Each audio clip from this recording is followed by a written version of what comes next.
નમસ્કાર મિત્રો, સમાચાર સેતુ પર આપનું સ્વાગત છે। અહીં મળશે ગુજરાત, દેશ અને દુનિયાના તાજા સમાચાર, બ્રેકિંગ ન્યૂઝ અને મહત્વપૂર્ણ અપડેટ્સ। સાચા અને ઝડપી સમાચાર માટે જોડાયેલા રહો સમાચાર સેતુ સાથે। ચાલો જાણીએ આજના મુખ્ય સમાચાર। ગુજરાતમાં હીટવેવથી જનતા છેકાઈ, જ્યારે 13 રાજ્યો માટે આગામી 10 કલાકમાં વિનાશક તોફાન અને ભારે વરસાદનું રેડ એલર્ટ। ગીરના જંગલમાં ભેદી રોગની એન્ટ્રી, એક પછી એકથી 8થી વધુ સિંહોના મોત।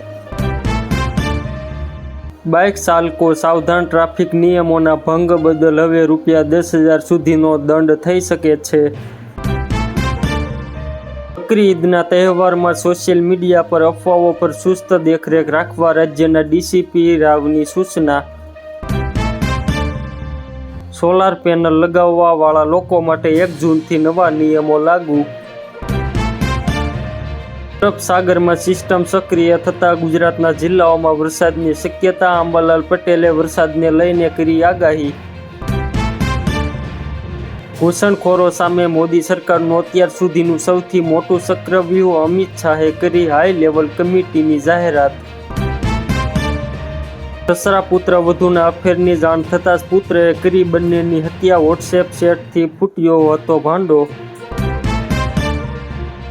30 જૂન પહેલા પતાવી દેજો આ કામ, નહીં તો ગેસ સિલિન્ડર સપ્લાય અને સબસિડી અટકી જશે।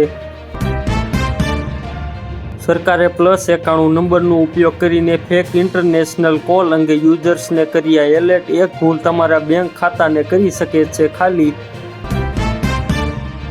આ હતા આજના ટોપ સમાચાર। ગુજરાત, દેશ અને દુનિયાના તાજા સમાચાર માટે જોડાયેલા રહો સમાચાર સેતુ સાથે। ચેનલને સબસ્ક્રાઇબ કરો, વિડીયોને લાઇક કરો અને શેર કરવાનું ભૂલશો નહીં। આભાર।